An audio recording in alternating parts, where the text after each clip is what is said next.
لن تنالوا البر حتى تنفقوا مما تحبون وما تنفقوا من شيء فإن الله به عليم. كل الطعام كان حلا لبني إسرائيل إلا ما حرم إسرائيل على نفسه من قبل أن تنزل التوراة.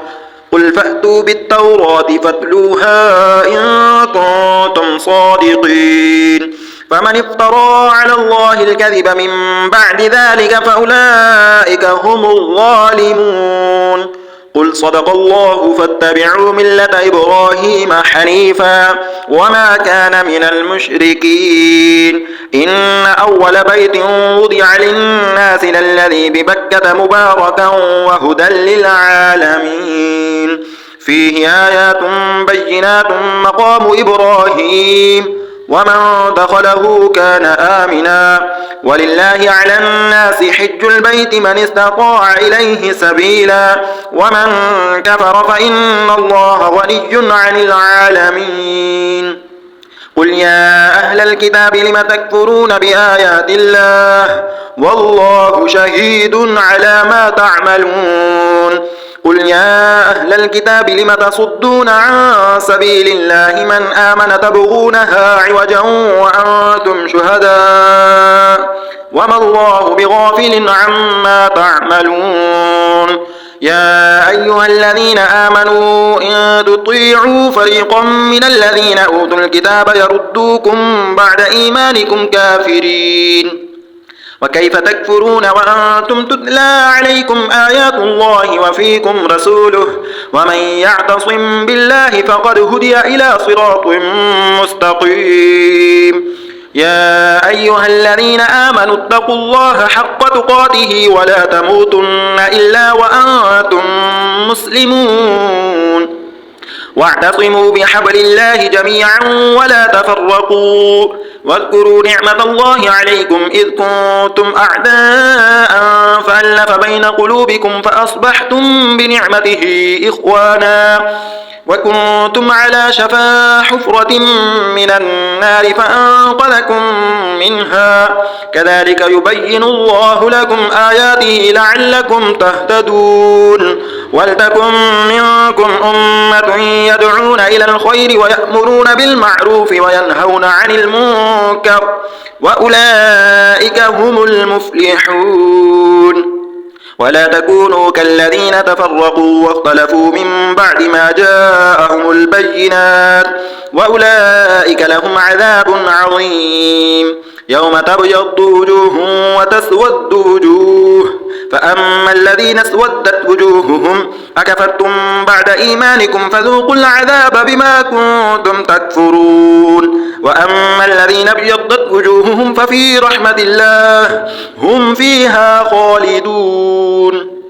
تلك آيات الله نتلوها عليك بالحق وما الله يريد ظلما للعالمين. ولله ما في السماوات وما في الأرض وإلى الله ترجع الأمور. كنتم خير أمة أخرجت للناس تأمرون بالمعروف وتنهون عن المنكر وتؤمنون بالله ولو آمن أهل الكتاب لكان خيرا لهم منهم المؤمنون وأكثرهم الفاسقون. لن يضروكم إلا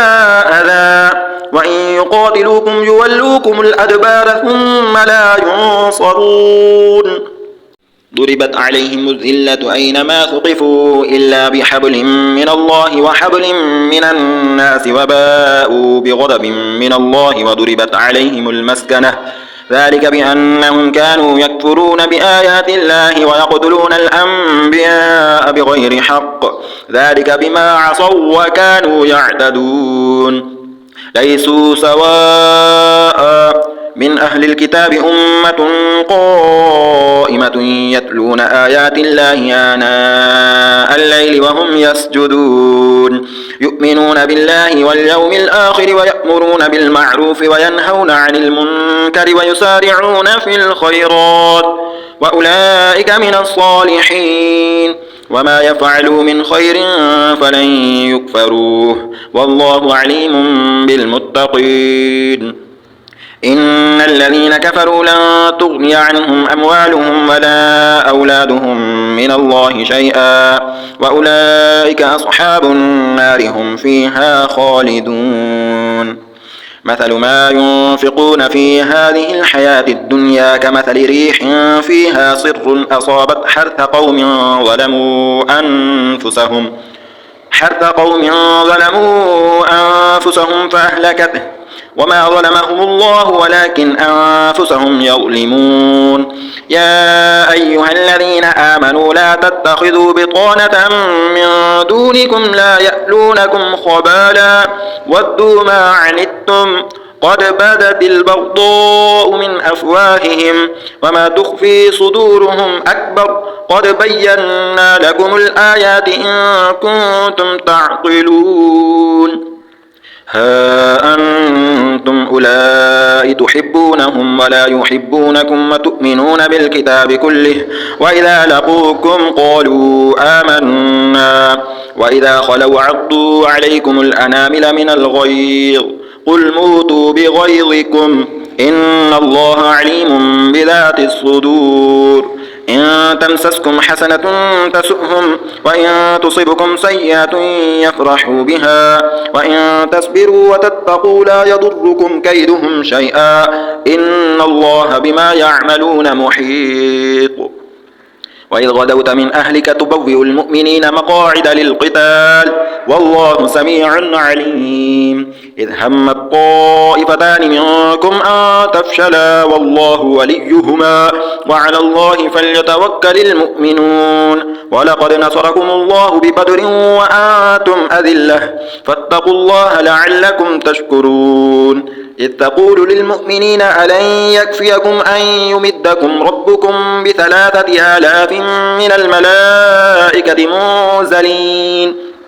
بلى إن تصبروا وتتقوا ويأتوكم من فورهم هذا يمددكم ربكم ب5,000 من الملائكة مسومين وما جعله الله إلا بشرى لكم ولتطمئن قلوبكم به وما النصر إلا من عند الله العزيز الحكيم ليقطع طرفا من الذين كفروا أو يكبتهم فينقلبوا خائبين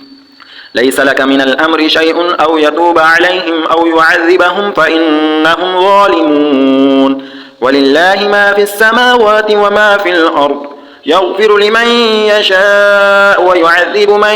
يشاء والله غفور رحيم يا أيها الذين آمنوا لا تأكلوا الربا أضعافا مضاعفة واتقوا الله لعلكم تفلحون واتقوا النار التي أعدت للكافرين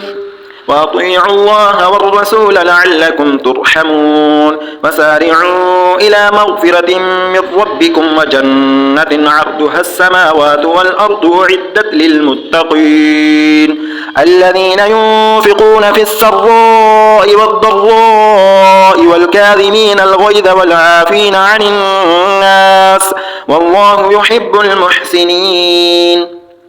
والذين إذا فعلوا فاحشة أو ظلموا أنفسهم ذكروا الله فاستغفروا لذنوبهم ومن يغفر الذنوب إلا الله ولم يصروا على ما فعلوا وهم يعلمون أولئك جزاؤهم مغفرة من ربهم وجنات تجري من تحتها الأنهار خالدين فيها ونعم أجر العاملين قد خلت من قبلكم سنن فسيروا في الأرض فانظروا كيف كان عاقبة المكذبين هذا بيان للناس وهدى وموعظة للمتقين ولا تهنوا ولا تحزنوا وأنتم الأعلون إن كنتم مؤمنين إن يمسسكم قرح فقد مس القوم قرح مثله وتلك الأيام نداولها بين الناس وليعلم الله الذين آمنوا ويتخذ منكم شهداء والله لا يحب الظالمين وليمحص الله الذين آمنوا ويمحق الكافرين أم حسبتم أن تدخلوا الجنة ولما يعلم الله الذين جاهدوا منكم ويعلم الصابرين ولقد كنتم تمنون الموت من قبل أن تلقوه فقد رأيتموه وأنتم تنظرون وما محمد إلا رسول قد خلت من قبله الرسل أفإن مات أو قتل انقلبتم على أعقابكم ومن ينقلب على عقبيه فلن يضر الله شيئا وسيجزي الله الشاكرين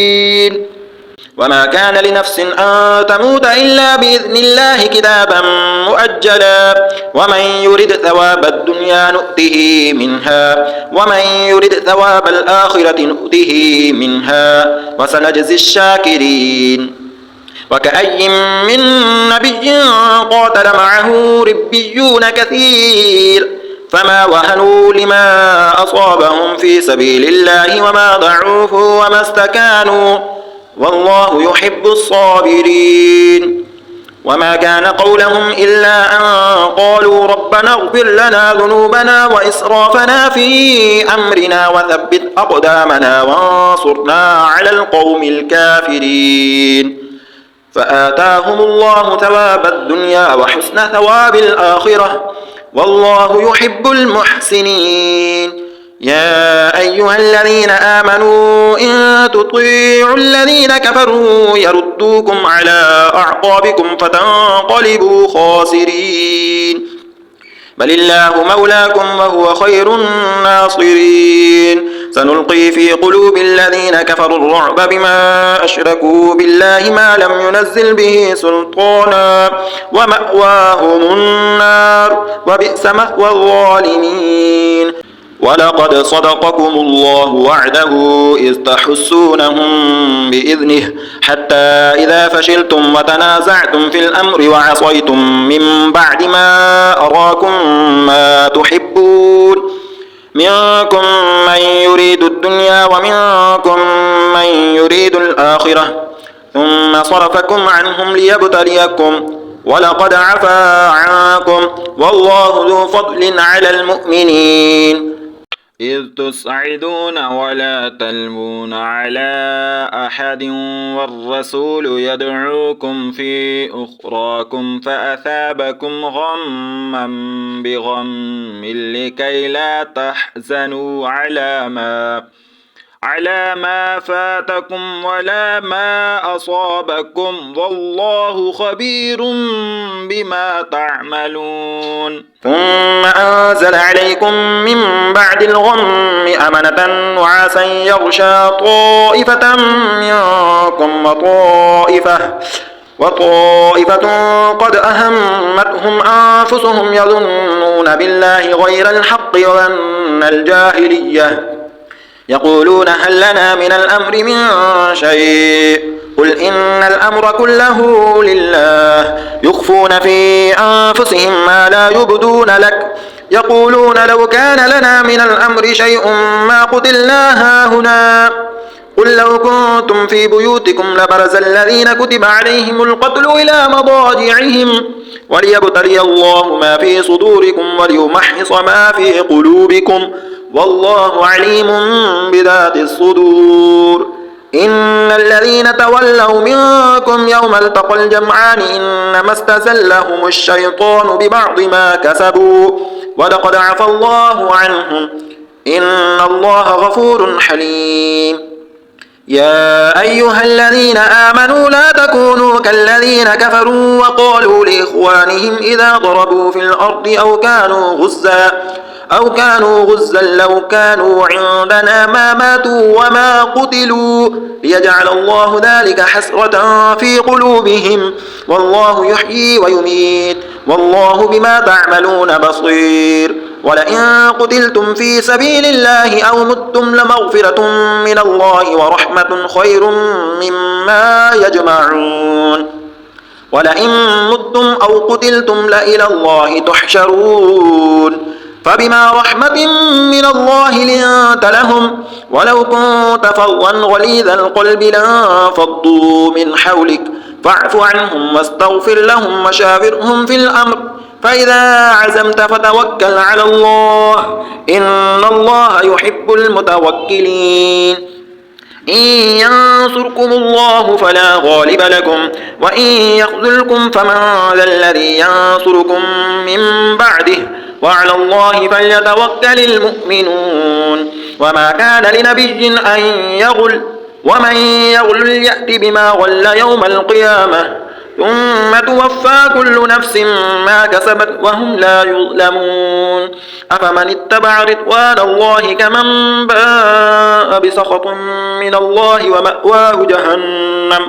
وبئس المصير هم درجات عند الله والله بصير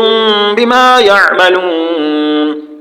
لقد من الله على المؤمنين إذ بعث فيهم رسولا من أنفسهم يتلو عليهم آياته ويزكيهم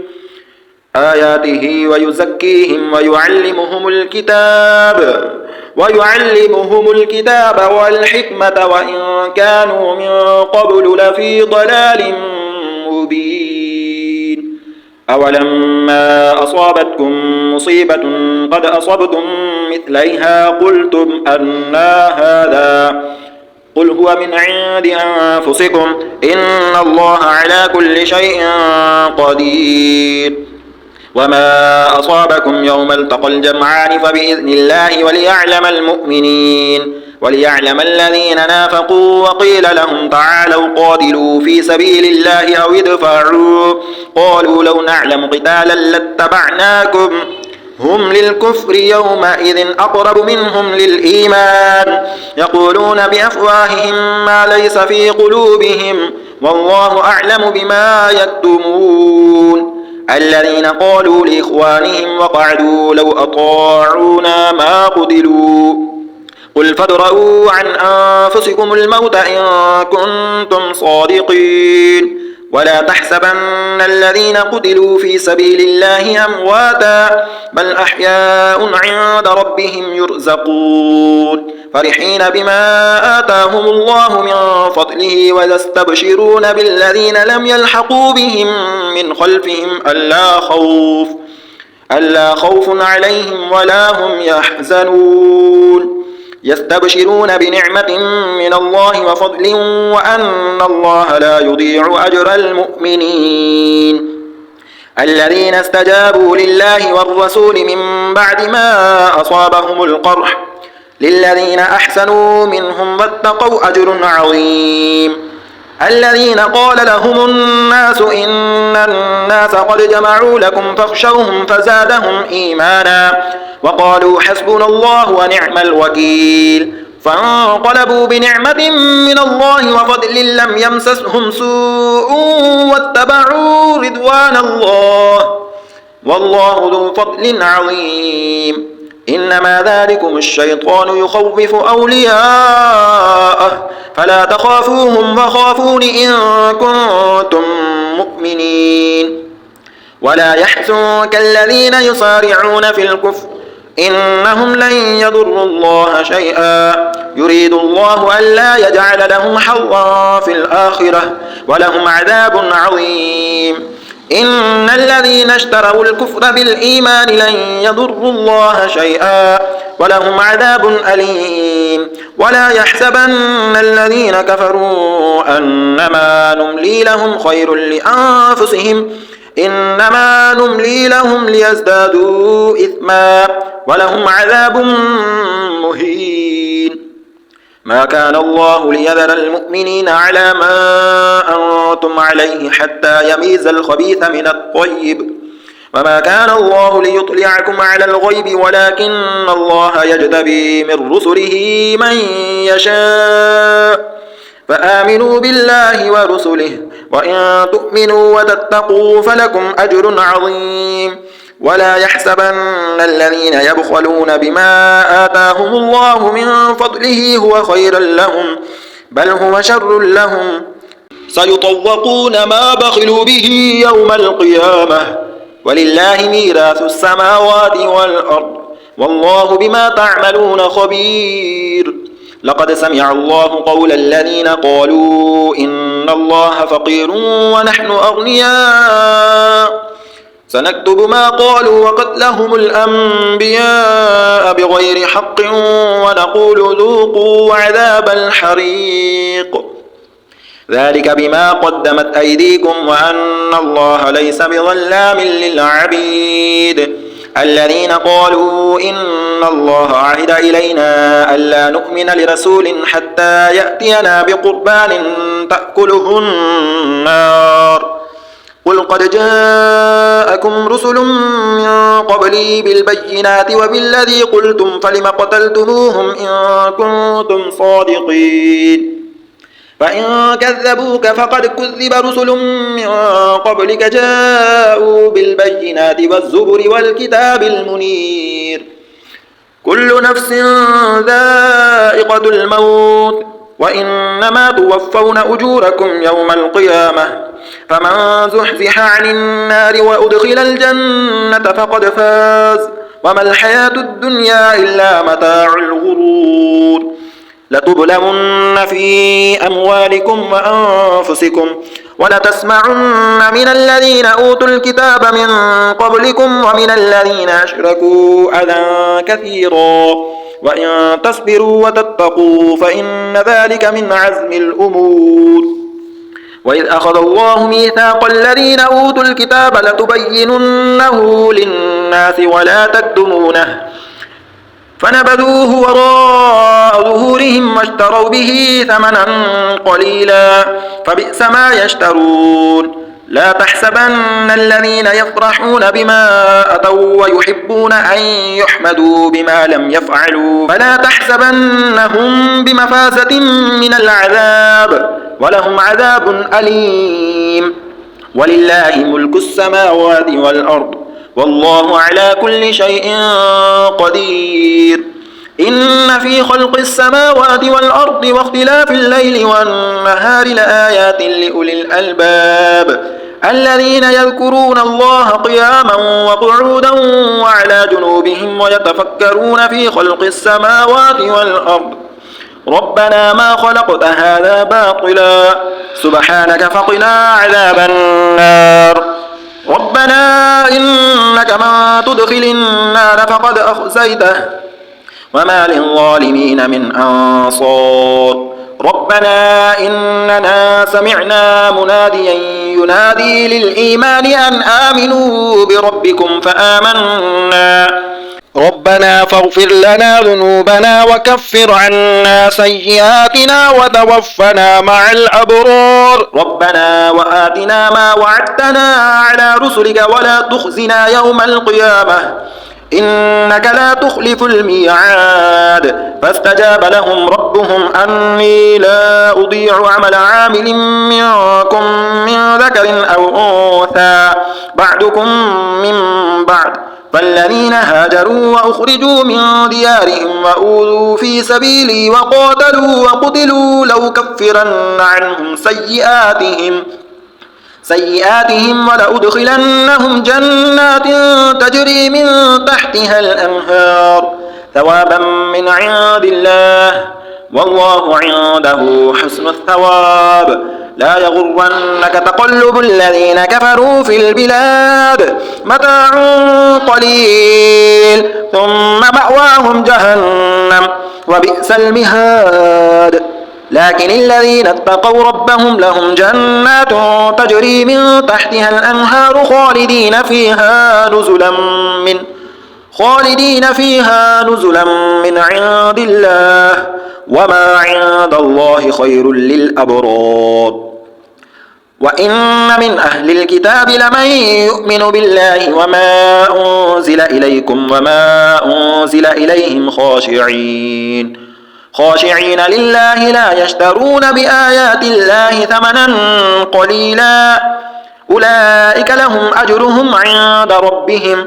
إن الله سريع الحساب يا أيها الذين آمنوا اصبروا وصابروا ورابطوا واتقوا الله لعلكم تفلحون بسم الله الرحمن الرحيم يا أيها الناس اتقوا ربكم الذي خلقكم من نفس واحدة وخلق منها زوجها وبث منهما رجالا كثيرا ونساء واتقوا الله الذي تساءلون به والأرحام إن الله كان عليكم رقيبا وآتوا اليتامى أموالهم ولا تتبدلوا الخبيث بالطيب ولا تأكلوا أموالهم إلى أموالكم إنه كان حوبا كبيرا وإن خفتم ألا تقسطوا في اليتامى فانكحوا ما طاب لكم من النساء مثنى وثلاث ورباع فإن خفتم ألا تعدلوا فواحدة أو ما ملكت أيمانكم ذلك أدنى ألا تعولوا وآتوا النساء صدقاتهن نحلة فإن طبن لكم عن شيء منه نفسا فكلوه هنيئا مريئا ولا تؤتوا السفهاء أموالكم التي جعل الله لكم قياما وارزقوهم فيها واكسوهم وقولوا لهم قولا معروفا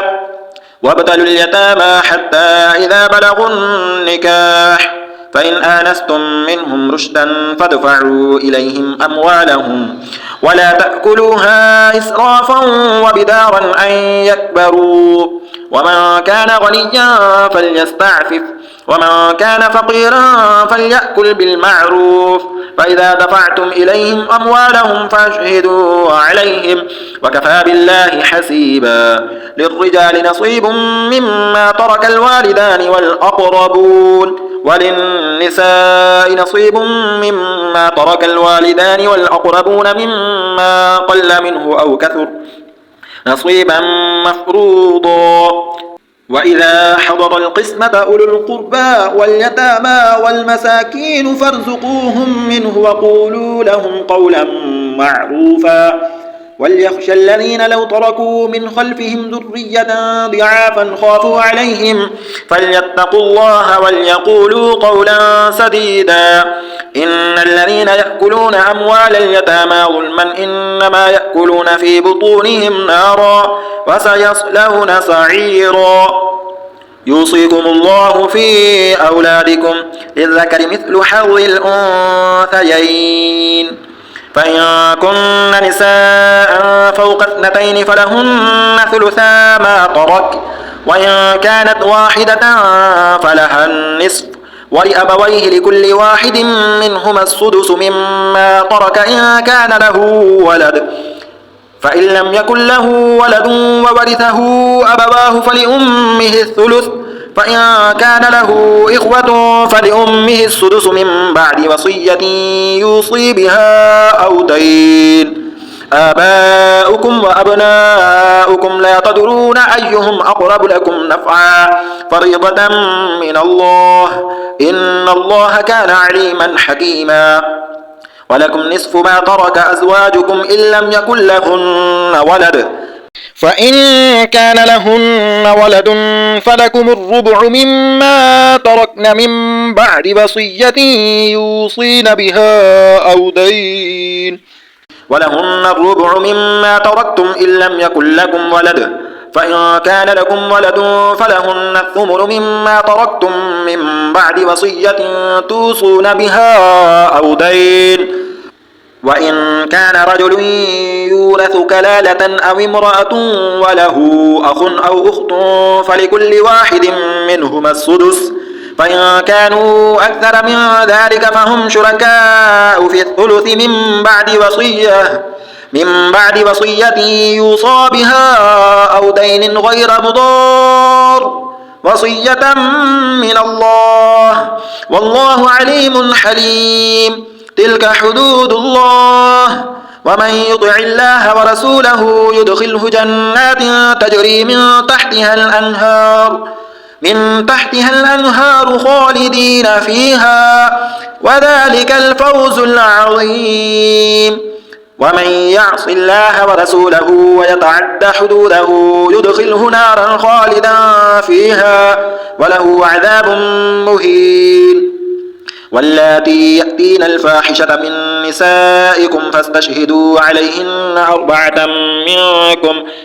فإن شهدوا فأمسكوهن في البيوت حتى يتوفاهن الموت أو يجعل الله لهن سبيلا. واللذان يأتيانها منكم فآذوهما، فإن تابا وأصلحا فأعرضوا عنهما، إن الله كان توابا رحيما. إنما التوبة على الله للذين يعملون السوء بجهالة ثم يتوبون من قريب فأولئك يتوب الله عليهم، وكان الله عليما حكيما. وليست التوبة للذين يعملون السيئات حتى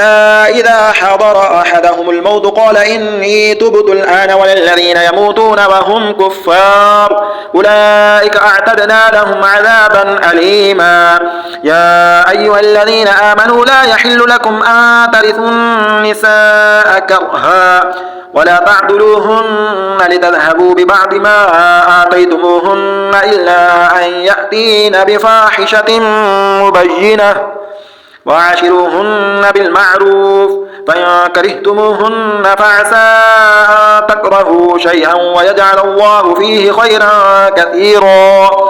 وإن أردتم استبدال زوج مكان زوج وآتيتم إحداهن قنطارا فلا تأخذوا منه شيئا، أتأخذونه بهتانا وإثما مبينا.